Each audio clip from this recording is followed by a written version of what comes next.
मैं राज बहादुर सिंह, प्रदेश उपाध्यक्ष प्रधानमंत्री जन जागरण अभियान। आज हम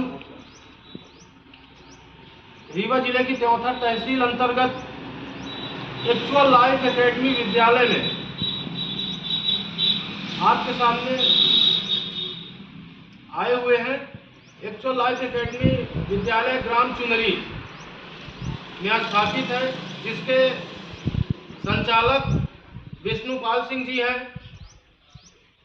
और यहाँ पर उपस्थित समस्त शिक्षक एवं शिक्षिकाएं आपके समक्ष उपस्थित हैं।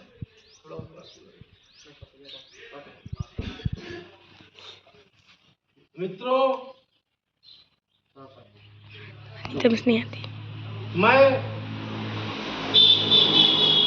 और यहाँ उपस्थित समस्त हमारे मित्र एवं बहनें युवा विचार क्रांति अभियान के अंतर्गत यहाँ इकट्ठे हुए हैं। अभी हाल ही में कुछ दिन पहले मैंने अपना विचार साझा करते हुए सोशल मीडिया के माध्यम से, यूट्यूब के माध्यम से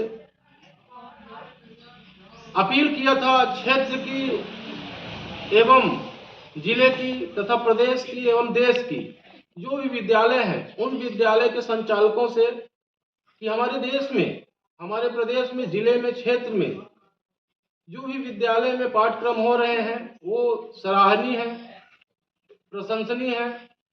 साथ ही साथ आज सबसे बड़ी समस्या ये दिख रही है कि हमारे जो नौनिहाल बच्चे हैं वो हमारे देश के महापुरुषों को भूलते जा रहे हैं।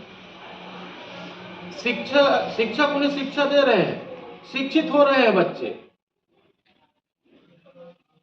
शिक्षा का स्तर बढ़ा है और बच्चे आज हमारे बहुत बड़े बड़े कंपटीशन में अच्छे मार्क्स लेके आते हैं। लेकिन चिंता तब होती है जब हमारे आज के जो नौनिहाल बच्चे हैं वो हमारे देश के उन महापुरुषों को नहीं पहचान पाते जो महापुरुष देश के गौरव के लिए अपना सब कुछ न्यौछावर कर दिए, देश के सम्मान के लिए प्राणों तक का बलिदान दे दिए।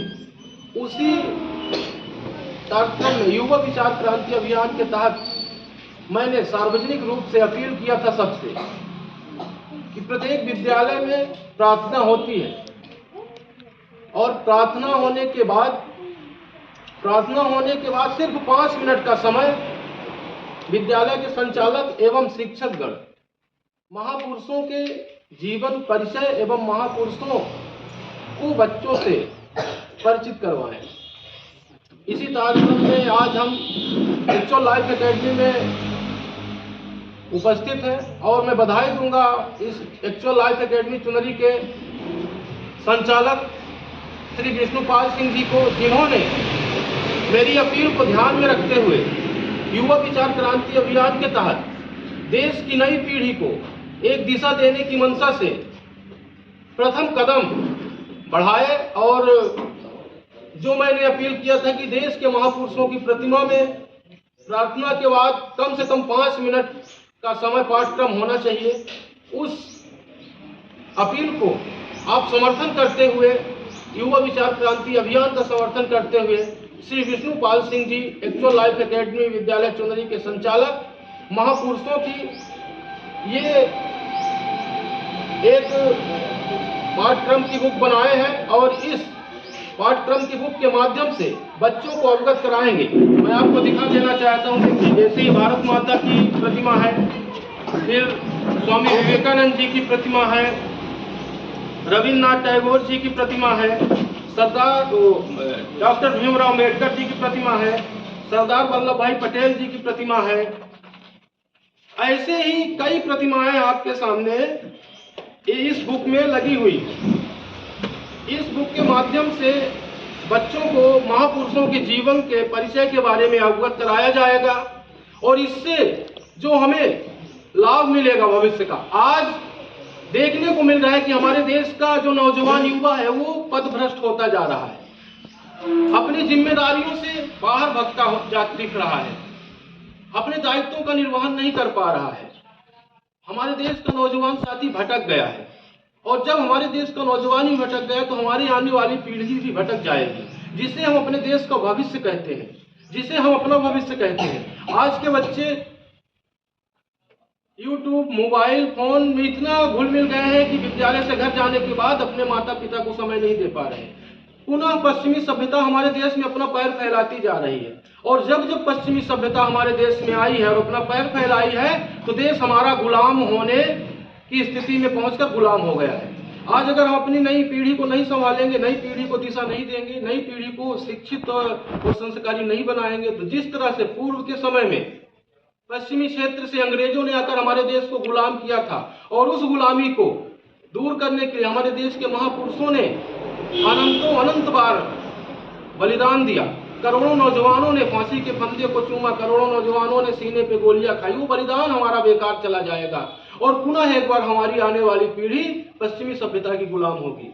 इसलिए हम आने वाली पीढ़ी को बचाने का प्रयास में युवा विचार क्रांति के अभियान के माध्यम से ये एक छोटी सी पहल प्रारंभ किए हैं और इस वीडियो के माध्यम से अगर हमारी बात क्षेत्र के जिले अनंत बार बलिदान दिया, करोड़ों नौजवानों ने फांसी के फंदे को चूमा, करोड़ों नौजवानों ने सीने पे गोलियां खाई। वो बलिदान हमारा बेकार चला जाएगा और पुनः एक बार हमारी आने वाली पीढ़ी पश्चिमी सभ्यता की गुलाम होगी। इसलिए हम आने वाली पीढ़ी को बचाने का प्रयास में युवा विचार क्रांति के अभियान के माध्यम से ये एक छोटी सी पहल प्रारंभ किए हैं और इस वीडियो के माध्यम से अगर हमारी बात क्षेत्र के, जिले के, प्रदेश के एवं देश के किसी भी युवा तक पहुंच रही है तो मैं आपसे निवेदन करूंगा कि समस्त युवा नौजवान साथी इस पहल को आगे बढ़ाएं और जितनी भी हमारी विद्यालय हैं, शासकीय गैर शासकीय, उनमें प्रार्थना तो होती ही है। प्रार्थना के 5 मिनट बाद, प्रार्थना के बाद सिर्फ 5 मिनट का समय निकालकर महापुरुषों के जीवन में चर्चा हो। कैसे चर्चा हो? एक दिन हम चर्चा करेंगे भारत माता के विषय में, भारत कौन है, भारत को हमारे देश में माँ का दर्जा दिया गया है, भारत भूमि को हमारे देश में माँ का दर्जा दिया गया है। दूसरे दिन फिर सिर्फ 5 मिनट एक दिन भारत माँ के विषय में चर्चा होगी। दूसरे दिन फिर हम चर्चा करेंगे स्वामी विवेकानंद जी की जीवनी पर। स्वामी विवेकानंद जी कौन है? स्वामी विवेकानंद जी ने अपने जीवन में क्या किया जिससे आज तक हम इन्हें पूछते हैं। हमारे देश के ये जो नवनिहाल बच्चे हैं जिन्हें हम अपने देश का भविष्य कहते हैं, इनसे तीसरे दिन हम चर्चा करेंगे विषय पर। ऐसे ही प्रतिदिन एक महापुरुष के जीवन चरित्र पर हम चर्चा करके बच्चों को अवगत कराएंगे कि महापुरुषों ने हमारे देश में जो कार्य किया है वो सराहनीय था। इनका बलिदान जो हुआ है वो अविस्मरणीय है और इनके त्याग और बलिदान के कारण ही आज हम सब स्वतंत्र हैं, आज हम सब शिक्षित हो रहे हैं। लेकिन हमें पुनः एक बार संस्कार की और सभ्यता की जरूरत है। तो हम सब पश्चिमी सभ्यता को त्यागने के लिए हम अपने देश के महापुरुषों को अपना आइडल बनाएं। इसी तरह से पाठ्यक्रम मैं निवेदन करूंगा कि प्रत्येक विद्यालय में होना चाहिए, वो हमारे क्षेत्र की हो या हमारे जिले की हो या हमारे प्रदेश की हो या हमारे देश की हो। क्योंकि हमारे सामने जो ये नौनिहाल बच्चे बैठे हैं हमारे देश का भविष्य है और जो हमारा भविष्य ही अंधकार में चला जाएगा तो निश्चित ही हमारे सामने अंधेरे के सिवा कुछ नहीं होगा। आज मैं अपने नौजवान साथियों से पुनः अपील करूंगा कि आप में साहस है स्वामी विवेकानंद बनने का, आप में साहस है भगत सिंह बनने का, आप में साहस है राजगुरु सुखदेव और चंद्रशेखर आजाद बनने का। सिर्फ समझने की आवश्यकता है। आप सब अगर भटक रहे हैं तो पुनः वापस आइए और आने वाली पीढ़ी को बचाइए। जो आने वाली पीढ़ी हमारी नौनिहाल बच्चे हैं उन्हें हम शिक्षित करें, संस्कारी करें और उन्हें हम इतना समझदार बनाएं कि हमारे बच्चे जहां भी खड़े हों हमारे देश के महापुरुषों को उनके नाम से जाने, उनकी प्रतिमा देखकर पहचाने और उनके जीवन के बारे में वो भली भांति परिचित रहे, जिससे कि हमें और हमारे देश के महापुरुषों के साथ साथ आज स्थिति है कि जब हम महापुरुषों के बलिदान को जानेंगे तब उनका सम्मान करेंगे। आज ऐसी परिकल्पना होती जा रही है, आज ऐसा कुछ देखा जा रहा है कि बच्चे अपने माता पिता से बात नहीं कर रहे हैं, बच्चे अपने माता पिता का सम्मान नहीं कर रहे हैं, बच्चे अपने पड़ोसी का सम्मान नहीं कर रहे हैं, बच्चे अपने गांव के वरिष्ठ और श्रेष्ठ लोगों का सम्मान नहीं कर रहे हैं। ये वही राम और कृष्ण की धरती है जहां पर तुलसीदास जी ने लिखा है, भगवान राम ने मर्यादा की स्थापना की। प्रात काल उठ गए रघुनाथा, तुलसीदास ने लिखा प्रात काल उठ गए रघुनाथा, मात पिता गुरु नावहि माथा। मतलब भगवान श्री राम जिन्हें भगवान कहा गया है, वो प्रातः काल उठकर अपने माता पिता के चरणों को छूते थे और जब गुरु के सामने जाते थे गुरु के चरणों को छूते थे। उसके बाद तुलसीदास जी ने लिखा, हमारी जिम्मेदारी है, आप सबकी जिम्मेदारी, आप सब इस बात को अपने मन में बैठाइए, सब बच्चों को ये चीज बताइए, आप सब बच्चे एक चौपाई रामायण की याद रखें। क्यों रखेंगे आप सब लोग ये बात याद? आपको याद क्या करना है? सिया राम मैं सब जग जानी, सिया राम मैं सब जग जानी, अब करहु प्रणाम जोर युग पानी। मतलब इस संसार में जितनी भी मातृ शक्ति है उन्हें मैं सीता माता के रूप में देखता हूँ, और जितने भी हमसे बड़े हमारे भाई बुजुर्ग हैं उन्हें मैं भगवान राम के रूप में देखता हूँ, और सबको मैं अंतरात्मा से प्रणाम करता हूँ। ये भावना हर बच्चों के मन में होनी चाहिए। ये बात मैं बच्चों इसलिए बता रहा हूँ। ये बताओ आप हमको, मैं एक प्रश्न करता हूँ आपसे, आप लोग बड़े होकर हम सब की उम्र में जाने के बाद 8 घंटे धूप में फावड़ा और गैंती लेके मजदूरी करना चाहते हैं क्या? मुंह से बोलिए। आपने मजदूरों को देखा है, घर से सुबह खाना खा के निकलते हैं और धूप में 8 घंटे फावड़े से मिट्टी खोदते हैं और तगाड़ी में भर के छत में ले जाते हैं। वो कितना कष्टदायी होता है ना। यहाँ पर बैठे हुए कई बच्चों के माता पिता ऐसी मजदूरी करते होंगे, हम लोग भी करते हैं। तो आप सबको पढ़ाने के लिए आपके माता पिता मजदूरी कर रहे हैं, उन्होंने क्या सपना देखा है? क्या यही देखा है कि आप लोग भी आने वाले समय में मजदूरी करेंगे? क्या करना चाहता है कोई मजदूरी? कितना कष्ट होता है। फिर दूसरा सवाल ये बताइए यहाँ पर उपस्थित बच्चे कि 8 घंटे एसी रूम में बैठकर कलम लेकर फाइल में हस्ताक्षर करने वाला सुख सुविधा कौन लेना चाहता है? सब लेना चाहते होंगे ना। तो अब ये निर्णय आपके ऊपर है। अगर आप पढ़ाई करेंगे, अगर आप शिक्षित रहेंगे, अगर आप संस्कारी रहेंगे, अगर आप हमारे देश के महापुरुषों के त्याग और बलिदान को जानेंगे, अगर आप हमारे देश का गौरव बढ़ाना चाहेंगे, तो आप पढ़ाई करके हाथ में कलम लेकर एसी रूम में बैठकर 8 घंटे सिर्फ और सिर्फ फाइलों में सिग्नेचर करेंगे।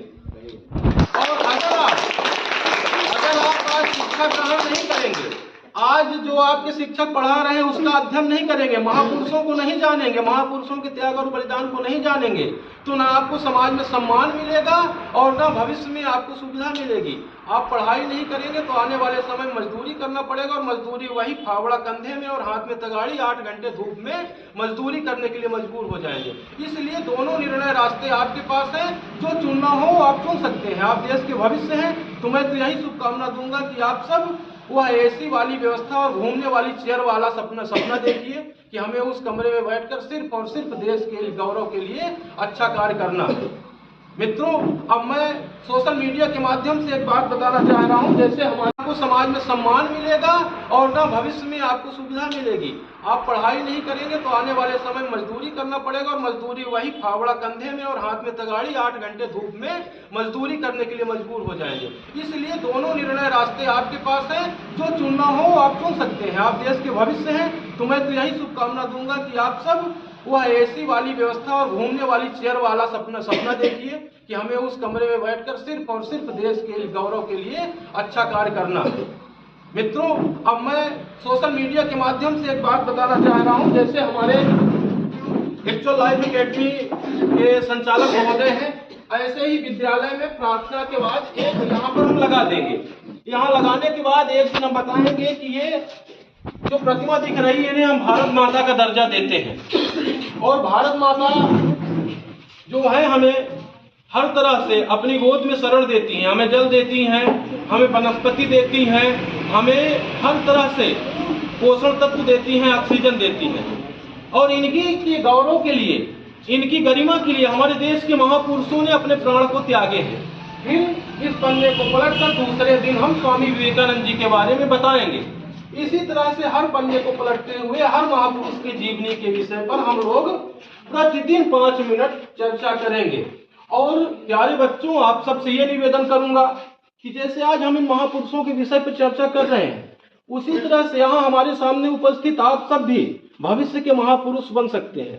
कोई किसी का भविष्य नहीं जानता, इसीलिए आपकी उम्र के, आपकी आयु के बच्चों को देश का भविष्य कहा गया है।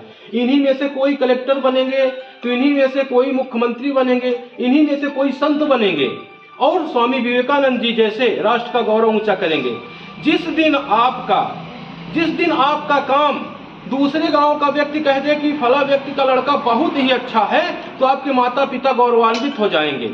उसी तरह से जब दूसरे देश का व्यक्ति मान ले कि इस देश का फला व्यक्ति बहुत अच्छा है, बहुत श्रेष्ठ है, तो हमारा देश गौरवान्वित होगा। आप लोग भी आज अगर चाहते हैं कि समाज में आपको सम्मान मिले, जिस तरह से स्वामी विवेकानंद जी को मिलता है, जिस तरह से अंबेडकर जी को मिलता है, जिस तरह से महाराणा प्रताप जी को मिलता है, तो आपको इनके जैसा कार्य करना पड़ेगा, आपको इनके जैसा बलिदान देना पड़ेगा, आपको इनके जैसा त्याग करना पड़ेगा। ये तो प्राणों का बलिदान दिए हैं और आपको सिर्फ विचार क्रांति लाना है, आपस में अच्छी बातें करना है, गंदी बातों से दूर रहना है। और खासकर ये मोबाइल में जो फालतू की बकवास दिखाता है, रील्स में कोई दोस्त किसी दोस्त को लात मार रहा है, कोई दोस्त किसी दोस्त को साइकिल से ठोक दिया, इन सब चीजों से दूर रहिए। आप राष्ट्र हित की बात कीजिए, आप महापुरुषों की बात कीजिए। और जो व्यक्ति, जो बच्चा आपको बताता है कि नहीं ऐसा है, तो आप बताइए कि नहीं, हमारे विद्यालय में हमारे जो शिक्षक हैं, हमारे जो टीचर हैं, वो बताते हैं कि महापुरुषों ने जो बलिदान दिया है वो हमारे लिए दिया है और हम लोग महापुरुषों के बलिदान को समझे हैं और हम लोग उनके गौरव की रक्षा करेंगे और भारत माँ की रक्षा के लिए जरूरत पड़ी तो हर कार्य करेंगे। अब मैं सोशल मीडिया के माध्यम से अपने क्षेत्र, जिले, प्रदेश एवं देश के समस्त नौजवान साथियों से और बहनों से निवेदन करूंगा कि इस तरह से मैं पूरे देश में चलकर इस अभियान को नहीं चला सकता, लेकिन युवा विचार क्रांति अभियान को आप भी गति दीजिए और इसी तरह से समाज में अच्छा कार्य करने की प्रेरणा दीजिए लोगों को। और राज सिंह युवा विचार क्रांति के नाम से यूट्यूब चैनल चल रहा है, उस चैनल से आप जुड़िए और विचार क्रांति को साझा कीजिए। इस चैनल का उद्देश्य न टीआरपी बढ़ाना है और न तो इस चैनल का उद्देश्य आर्थिक आय करना है। इस चैनल का उद्देश्य सिर्फ राष्ट्र के गौरव को बढ़ाना है और राष्ट्र हमारा जब गौरवान्वित होगा तब हम विदेशों में भी सम्मान पाएंगे। इन्हीं बातों के साथ मैं आपसे विदा लेता हूँ। धन्यवाद।